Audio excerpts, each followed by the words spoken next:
Warning, this podcast contains mature content, including scenes or descriptions of graphic violence, sexuality, and psychological trauma. Listener discretion is advised. The Rancor's Brothel presents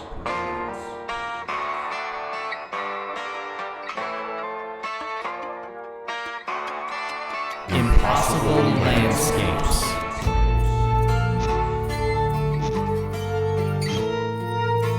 A Delta Green campaign by Dennis Detweiler.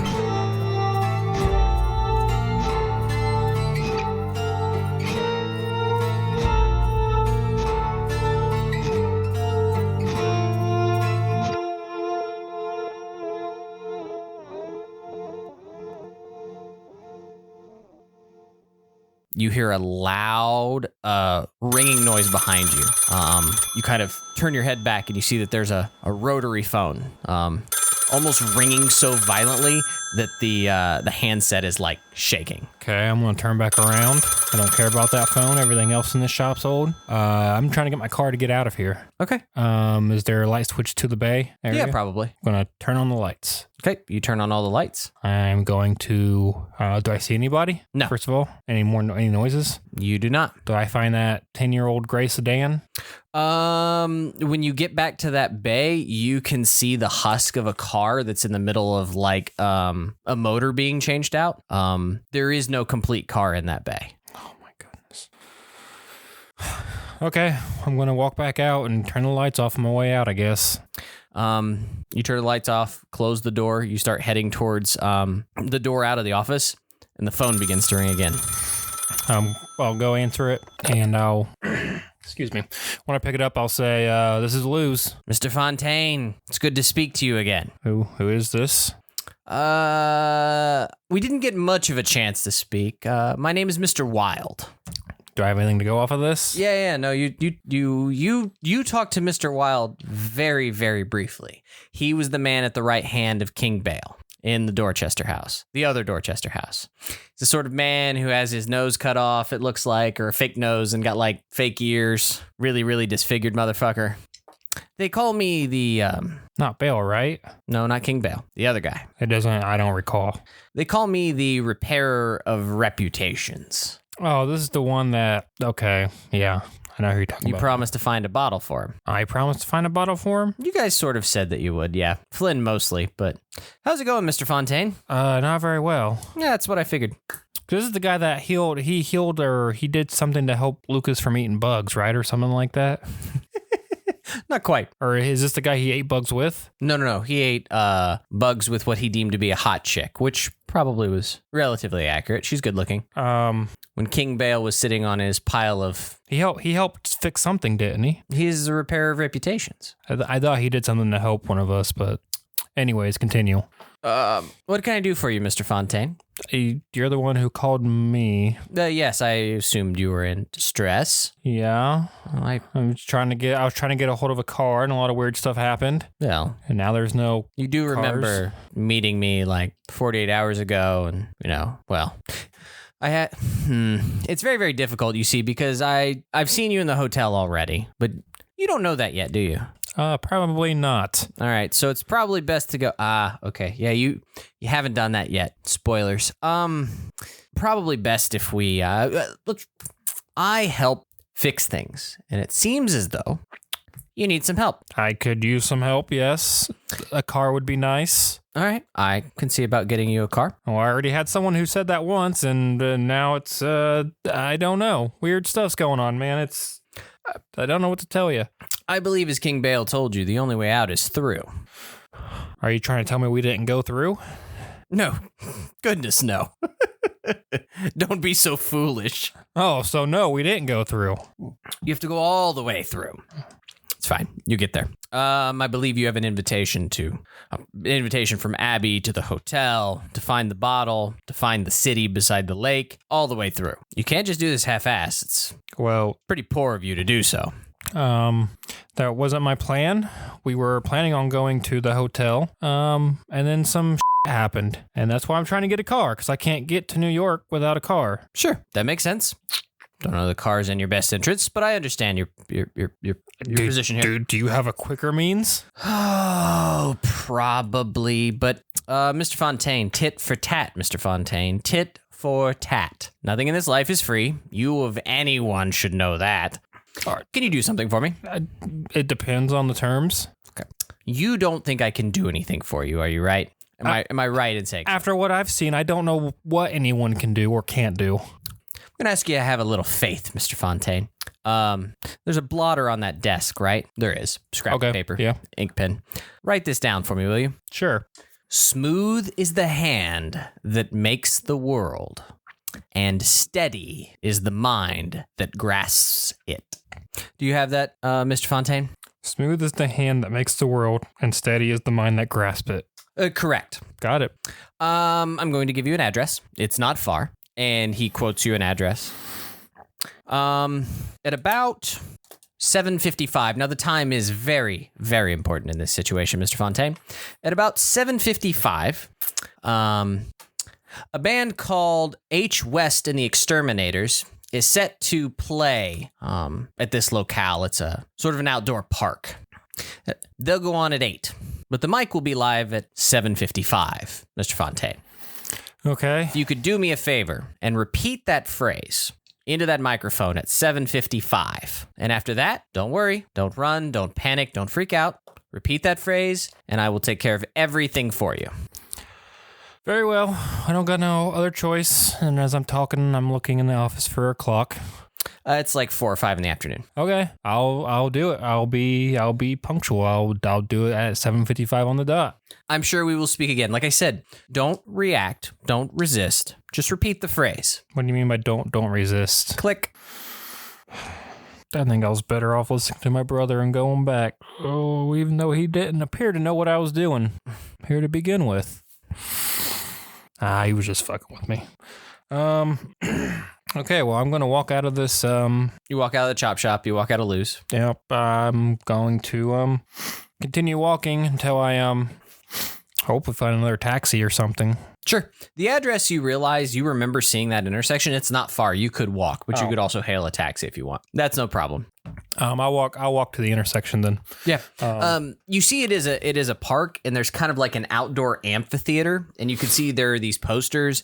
They're real shit, blurry, look like almost like a wood printing kind of thing, old school kind of looking poster. They're all on like bright orange or blue. They're jagged, and H. West and the Exterminators tonight only, 8 p.m. And you can see there's a natural amphitheater, and you can see that there is a band in sort of hazmat suits, and they're like tuning guitars and stuff. Has there been any kind of stores, fronts around on my way there? Any kind of I'm looking to get some kind of watch. Yeah, I don't got no way to tell the time right now.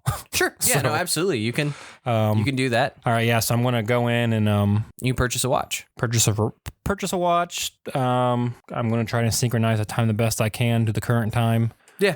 No, actually, once you stand outside, you realize there is a giant bell tower or something nearby. Okay. And like you can see that part of the architecture of the park, there is actually a clock that you can keep an eye on as well. That's fine. I still need a watch because since my phone's gone, I don't got a way to tell time. So, okay, yeah, that's fine. So I'll just stand around the park. You said the park, right? Park area. I'll stand around the park and kind of just take in the situation. Am I going to be able to get on stage easily? Like, is anyone going? I mean, it's an outdoor amphitheater. It's not like this is gonna. You can tell people start filing in. This is going to be a good sized concert, but it's not like a restricted area or anything. Like, you get the sense that if you just confidently walk up, nobody's going to stop you. There's no like backstage. There's no security, whatever like that. Okay. Yeah. I mean, I didn't know how big this band was, so I didn't know if it was just a. But I mean, there are a couple hundred people there. Like they're drawing a crowd. The place is jam packed with people belly to back. No, I'm not surprised. I mean, is it a free concert? It might be. I mean, if it's a free concert, you're going to draw crowds regardless. I mean, everyone likes live music, right? So yeah, I'm just gonna dilly-dally around the The I guess whatever the stairs are to the amphitheater. Yeah, nope. You get people are filing in. Some people are sitting in the grass. Some people brought blankets. The smell of weed is prevalent. You've got, some folks come out and tune guitars, and you can kind of see from your vantage point these guys like all done up in like yellow hazmat suits with gas masks. It's clearly their shtick. And it goes on about 7:50, 7:51, 7:52, etc. Okay, probably about 20 seconds till the time is what I'm probably going to head my way onto the stage. Mm-hmm. And when the clock strikes 7:55, I'll read, "Smooth is the hand that makes the world, and steady is the mind that grasps it." As you say that, your voice kind of gets echoed throughout this amphitheater because the mic is hot, and you see all the conversation and everyone kind of die down, and they all sort of turn and look at you. Just this sea of hundreds of faces just staring blankly at you. And then you hear somebody in the back go, "What?" And then I'm going to walk off. As you walk off, you see, as you start to walk off, you hear some people screaming and booing. I don't care. I wasn't there for a performance. You see that the band is standing there at the base, and they're like, "What the fuck, man? Somebody, what is this shit? Get it? Who the fuck invited this guy?" And they all start arguing in front of you. I think you guys got a show to play. I'm just going to keep walking by. No. What is this? What is this shit? And all of a sudden you see a Boston cop walk up, and you see him scream. He's like, no, back. And he tells the man, "Back off, you." And he whips you around and cuffs you. Hey, what are you doing? Don't worry. I got it. Trespassing. All right, come here. And he grabs you by the back of the neck. Trespassing? He starts dragging you out of the venue and towards the street where you can see a cruiser. What are you doing to me? What's the meaning of this? Shut up. That's not how you talk to a civilian, but okay. As you get to the back, he sort of roughly slams you on the cruiser. Hey, you don't got to be so rough, dude. I wasn't even resisting or anything. He leans down. Obviously, he's kind of pushed you from the back of your neck and down like onto the hood of the car. And he leans down and gets close to you, and he says, "Tell Wild we're even. I'm done." And then you feel him take the handcuffs off, and he walks away. Okay. Roll sand. Did this guy have a name tag at all? He did not. He doesn't even bother getting in the cop car. This guy just walks away. That's another fail. We'll call it 1. I mean, at this point, there's really no stress around me to it's just to cause me to go blind. So it's your mind is just reeling at all the things that Wild would have had to have done for this to work exactly the way it did. You know what I mean? Yeah. And as you're kind of standing there reeling, you see an expensive town car with tinted windows pull up, and the window rolls down. Mr. Fontaine? Yes. You see he parks in front of the cop car. He puts on the hazards, and he opens the rear door. If you please. You asked for a car? Yeah. Okay. Sort of indicates to hop in. I was going to take the cop car. This is a lot better idea. I'm going to get in the cop car. I'm going to get in the back of the seat then. Yes, sir. It is a better idea. I didn't know you were coming. If you please. Yeah, I'm already making my way there. As you step in, he shuts the door. Am I still handcuffed? Well, you said you unhandcuffed me, right? Okay. No, he just off. You see the driver get in the car. I thought that was one of those skip it things from back in the days. You know what I'm talking about? The bracelet, the ankle bracelet things. All right, I'm in the car. It just caught me off guard. Okay, I'm in the car. Are you taking me to my destination? Yes, sir. Awesome. He begins to drive. I ain't got nothing to say to him. Anything else to say to him? The car phone in the console rings. I'll pick it up. Is this a satisfactory car, Mr. Fontaine? Yeah, that cop quit, man. He said he's done. Tit for tat. Okay. Tit for tat. I thought you were going to let me take the cop car. I mean, that would have been a lot more fun, but probably not more safe. But whatever. This is better. Mr. Fontaine. Yeah. Please do not forget what you and your friends have promised to do. Well, have a good day, Mr. Fontaine. I didn't promise you anything, but okay. Say hello to the owner for me, and he hangs up. Do you drive? Well, I ride. Well, yeah. The drive continues. The tinted windows, it's a little hard to see the city outside. And you start to see the lights of the city disappear in the distance as you move out onto what you presume is the turnpike and the interstate and everything else. Roll me your POW by 5. It's a pass. You start to feel yourself doze a little bit because the driver's not talking to you. There may even be a barricade so you can't see him. It's hard to see. It is dark, and you just find yourself getting incredibly comfortable. It is a nice leather seat. It's warm. You kind of find yourself just chilling. Lose track of time a little bit. Not literally because you bought a watch, but, Yeah. lose yourself in the ride and the street lights that are intermittent flashing by the car periodically. And suddenly you stop. Okay, I'm going to look out the window. You appear to be on a suburban street somewhere. You're not 100% sure. And you see the driver get out and open the door. Your destination, sir. Where are we? Your destination, sir. I understand that, but more specifically, where are we? Where I was instructed to take you, sir. Do you not know where we're at? I do, sir. I look around. Is there any street name? Is there any important buildings? Yeah, you appear to be on High Street. Okay. It's a small row of buildings. They're not very tall. It appears to be an offshoot or suburb. You can't see any major buildings anywhere. Can you direct me? I mean, it's probably getting pretty late, I would assume. Oh, yeah. No, it's quite late at this point. Because, I mean, it was 7:55 at the concert, so I can only assume we drove for, I mean, if we went from Boston to New York, it's probably at least 6-7 hours, yeah? No, it's not that far. No? We looked it up the other day. I think it's like 3 hours. Okay. Well, I mean, it probably depends what part of New York, but... Yeah, no, 100%. It depends on where you're going and, exactly what you're doing and how you got there. But yeah, it takes a while, but not an incredibly long while. I think we looked it up. It's only like a couple hours, maybe. It feels like it's taken longer. Boston to New York is a 4-hour drive. So yeah, I mean, you would expect it to be midnight, 1 a.m. to get to New York City. Okay, so it's New York City. Okay. As soon as you get out of the town car, he shuts the door. He gets in the driver's seat and he pulls away from the curb. Don't think it's the destination that he was supposed to take me to. I look around. Is there anything? Again, I'm gonna look around. Is there anything of importance? I'm just standing here at 1 a.m. on a random street. All the buildings are dark. You see one building with lights on. It has kind of a rickety stenciled sign above it that says bookshop. Is it actually open? Like, the lights appear to be on. does it have a sign or anything? You'd have to go over a little bit more closely, but yeah. I should have gotten that car.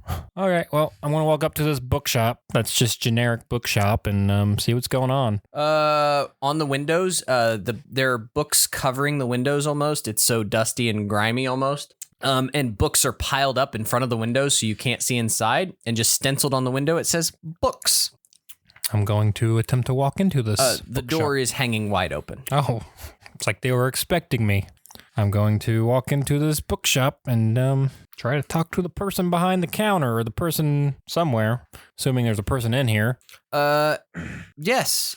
You see a finely dressed gentleman, appears to be in his mid-50s, smoking an exotic smelling cigarette. Reminds you a lot of like the tobacco and hookah. Nicotine stains on his fingers and lips, bright pearly white teeth. And he sort of stands behind a wooden desk with like an antique, like really antique, like mechanical cash register, and just books sprawl in long shelves behind him. Man, if Roderick was still alive, he'd be having a heyday in here. He smiles widely as you step in. Good evening, sir. I am B.R. Robert, the proprietor of this lovely bookshop. And you see him put down his cigarette into the ashtray where it smolders, and he reaches out a hand. He has a slight accent. What kind of accent? Sort of, I don't know how intellectual or clever Franky is. Well, his int by 5 is 70. I mean, relatively smart anyway. You get the sense that it is probably African. Good morning, night, whatever you want to call it. It is always a good time to read, sir. And he adjusts that he's got some small silver-framed folding glasses that sort of sit on his nose. No, I don't disagree with you, but could you tell me where I'm at currently? I kind of, not from this area, and I kind of lost my way. I am in constant font of knowledge. My goal is to fill all wanting vessels, as it were. And he picks up the cigarette and takes another drag off of it. So could you educate me as to where I am? Of course. I am happy to, and he sort of indicates the shop, fulfill whatever sort of knowledge you need. So answer my question, please. Which is? Where are we? Metaphysical question, philosophical question, social question, I suppose. Plenty of ways to approach the answer, as it were. Perhaps the simplest answer, and the answer to all versions, would be that we're in the bookshop. Where's the bookshop located? That's a much harder question to answer because of the metaphysical nature. We are in an extremely unique place, sir. I should know, I own the place, but you are in a place whose uniqueness cannot be written down. All right, well, let me put it this way. Could you give me directions to insert the hotel name? Oh, you're going to ask him about, you're going to talk about the Boxer Hotel or Hotel Broadlebin? Broadlebin. That's the one that was supposed to be in New York, yes? The Abbey wants us to go to. Correct. Broadlebin. Broadlebin? Blah, blah, blah, blah, blah, blah, blah, blah, blah. Broadlebin or Broadleban? Bin. B-I-N. Bin, not bend, not ban, it's bin. Correct. Broadlebin. He stares at you inquisitively and takes a big drag off of his cigarette. The Broadlebin. The Broadlebin is a way station. That's not a hotel? Again, metaphysical, metaphorical, allegorical, philosophical. Yes. It is a way station on the path. Are you on the path, sir? Yeah, trying to get through. So you're searching for truth? I would say that's probably the intent of my mission, yes. Then let me give you a bit of advice, sir. The truth is hidden somewhere beneath that hotel. Okay. That doesn't surprise me in the slightest. It should. Why so? Because not a lot of people know that. Well, yeah, I mean that's not a common place people would look. No. You'll see if you make it there. What else can I do for you, sir? Can you point me in the direction of it? It's a hard place to find. Harder than this, by far. You need to be ready. Here, let me look at you. He sort of adjusts his glasses and looks you up and down. Squints over them. I'm not in the greatest condition, I'll let you know that. Just got dry blood on my arm. He pulls out another cigarette and lights it. If you were, you wouldn't be headed toward the hotel in the first place. You're close. Do you cook at all, sir? I mean, yeah, man's got to eat. Do you make bread? I can't say I've ever made bread before, no. Soufflés? I can't say I have, no. You're in the process. I can see it, but you're not there yet. And I need what to get there? He points over his shoulder into the stacks. You could have a look around. You might come across something that's useful. There's a lot of books in here, sir. I'm not sure what you need. Do you know what you need? I wasn't aware that I needed anything. I really don't have the time to be looking through all these books. If we can narrow it down to a section or a category or... Down that way to the left. Where's your Dewey Decimal System? Dewey's got nothing on this, he says and points towards his head. Oh, man. I gotta make jokes. All right. I'm gonna head down the way he pointed. You begin to walk amongst the stacks. Guess we'll try to skim them. Look for some kind of context clues or any words that stand out to me. So, as you begin heading in and amongst the stacks, right? The shelving angles at odd intersections, like you turn down and you go, this is the end, and then the things bend and twist in illogical fashions, as if they're just piles of books that create this labyrinth.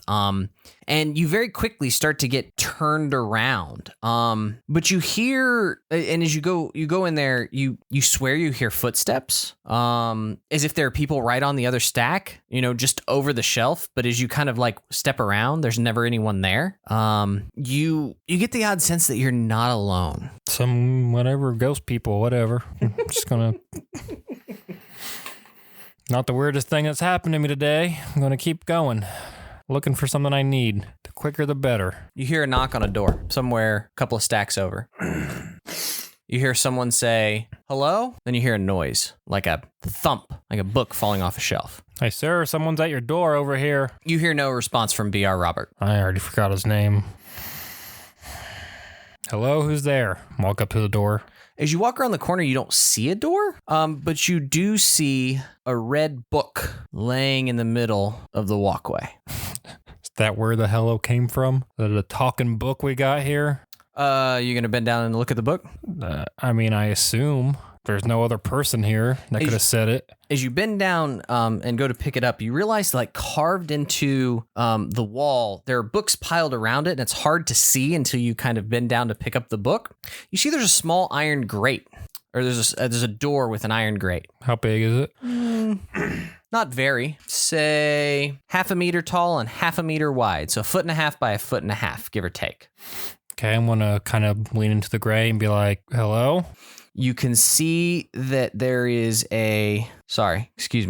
all you see is a little red door, 1.5 by 1.5. So no grate. No grate. I'm going to so there was a red book, and the red book was covering a red door. No, the red book was laying like in the middle of the hallway. Okay, so when I picked the book up, you were bent down enough to see the red door. Okay, up against the wall. I'm going to kind of flip through the book real quick.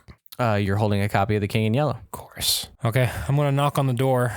Okay, you knock on the door.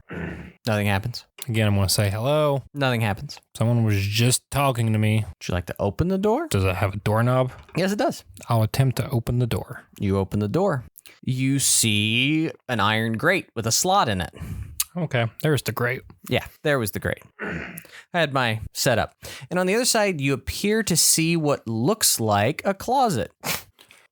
You hear someone screaming in the distance, something to the effect of something about silver, and they're yelling some sort of incantation.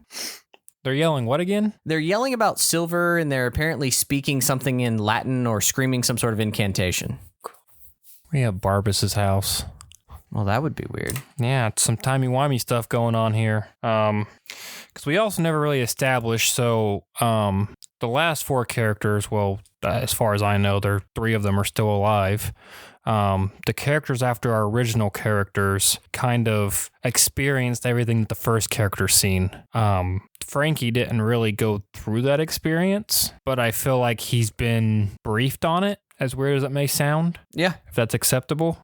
So he might understand what's going on.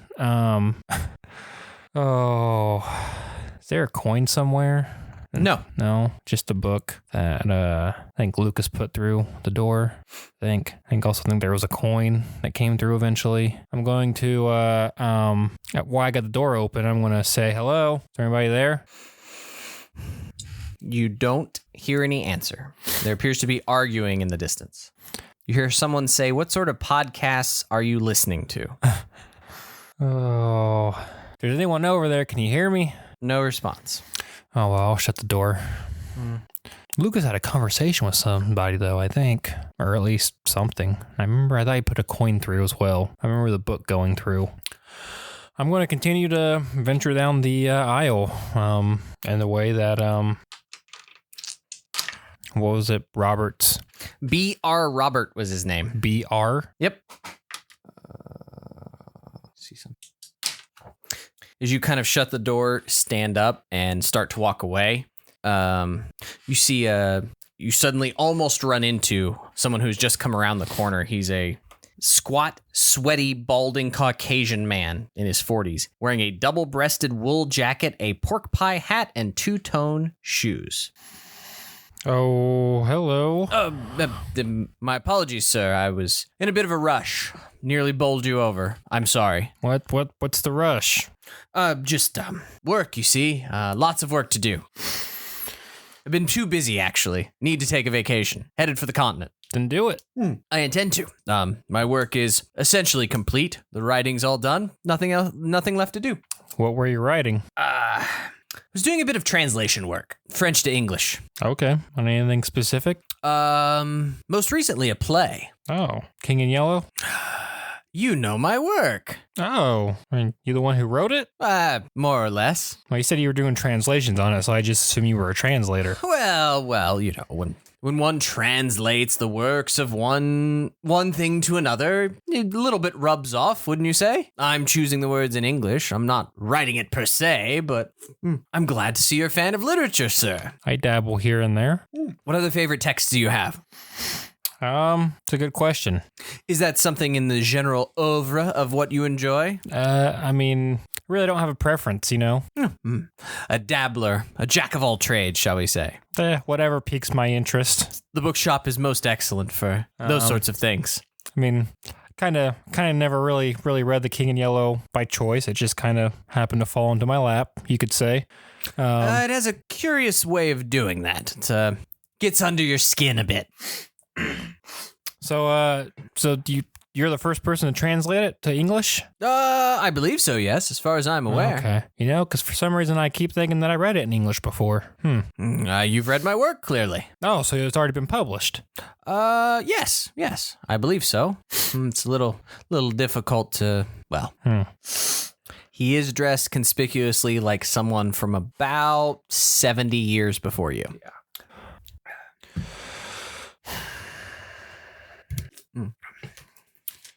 Yes, if you do enjoy this type of stuff, you really should join me on the continent. I've met some of the most fabulous people there. Excellent parties, great art, just cannot be denied. What continent are you referring to? The continent, you know? I mean, which one? There's multiple. Well, there's only one with "the" in front of it, of course. I'm not familiar. You know, I'm not from around here. Well, if you happen to ever show up, that is where I'm headed. I'd be happy to see you there. If you excuse me, sir, I have more business to attend to. He sort of tips his cap to you and walks away. I feel like there's so many more questions I could ask this guy, and I have no idea what to ask him. All right, again, I'm just going to keep walking at this point because... as he walks away, you hear... and you turn around to see a quarter spinning on the ground. Well, I'm going to rush to the door over there. It is closed. Well, I'm going to open it. You see a darkened closet on the other side. Say, hey, Deacon. No response. What the is going on? I know what's going on, but why is it happening? I could have swore Lucas had a conversation with somebody. I didn't have anyone here. Or I guess Deacon. I think that was his first character's name. Let's continue looking for what I'm searching for, whatever it may be. I don't know what it is, but find it eventually, yeah. As you sort of move around, you turn another corner and you see Mr. Robert standing there in his tweed coat, with excellent velvet waistcoat. He is exquisitely dressed, smoking his foreign Turkish cigarettes or whatever they are. Found what you're looking for? I don't know. You tell me. Am I looking like I'm ready? He points to the red book in your hand. Well, that's a good sign. I just needed a book to be ready. It's a pun, dear boy. That might help you on your way. Oh, so can you point me in a direction now? He points to the front door. That direction? I understand that, but where do I go from there? Left, right, up, down? Through, I think, is the best direction. Okay, I thank you for your time. You have a shop. You have a nice shop. There's a red door that needs attended to. He pulls out a business card. I'll take his business card on my way out. It says B.R. Robert Bibliopola. B.R.? Yep, B.R. Robert. I'm happy to have any further conversation. Feel free to wander far and wide. Search for what's hidden. Those are the best things. I think I already found a few things. Yeah. Well, you found a good one. Yeah, apparently. I don't think it came from your shop, but I mean, whatever. I'll take it. You found it within these walls. I mean, that's true, but it came from a different reality, so whatever. As I've said, I'm here to fill wanting vessels of that which they need. Do you feel full, sir? No, not in the slightest. I appreciate your help all the same. I will be going now. And I'm going to walk out of the bookshop. Roll sand.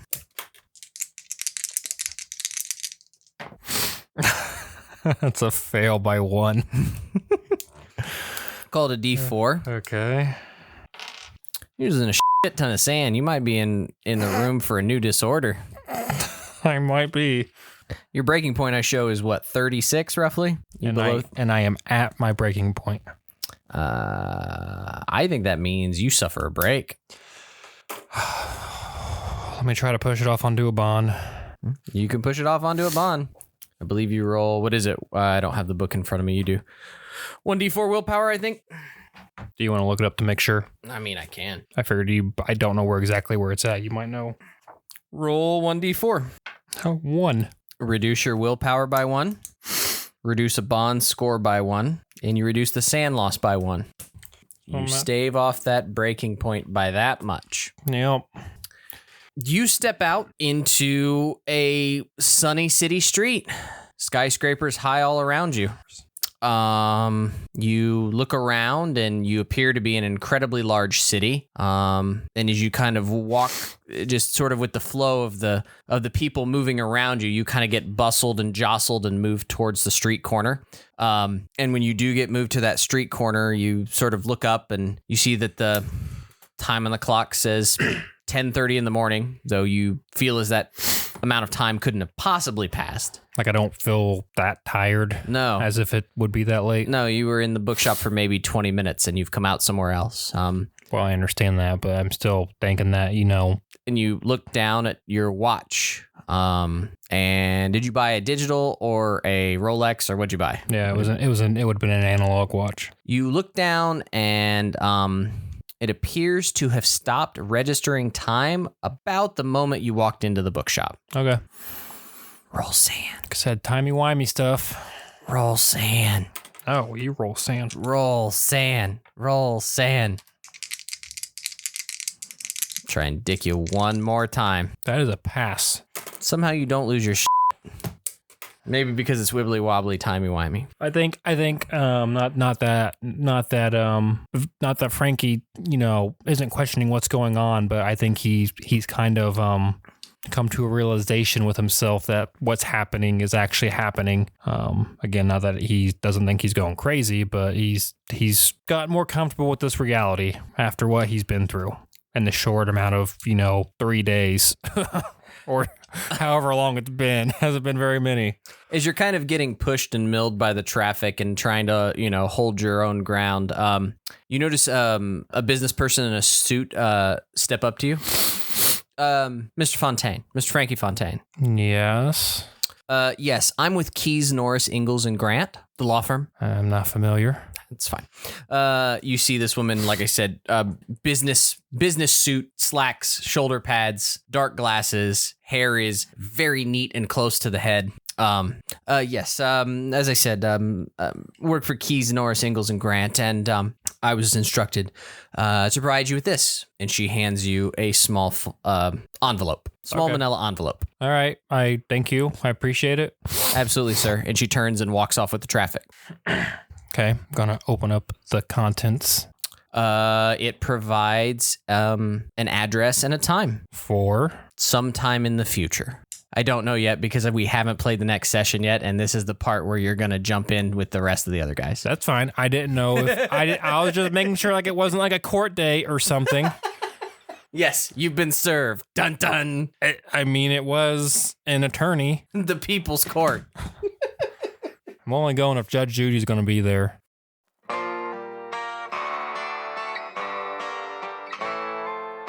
Our title track and additional musical arrangements were provided by friend of the podcast, Ian Shannon. Find more of his work at sleepfortheweary.com. Like what you heard? Check out more episodes online at rancorsbrothel.com or the Rancors Brothel on Facebook. You can also interact with other listeners at the Fans of the Rancors Brothel Facebook page. Want to contact us? Reach out to @Rancors_Brothel on Twitter or via email at therancorsbrothel@gmail.com. Most of all, keep circulating the tapes. Much love, everyone.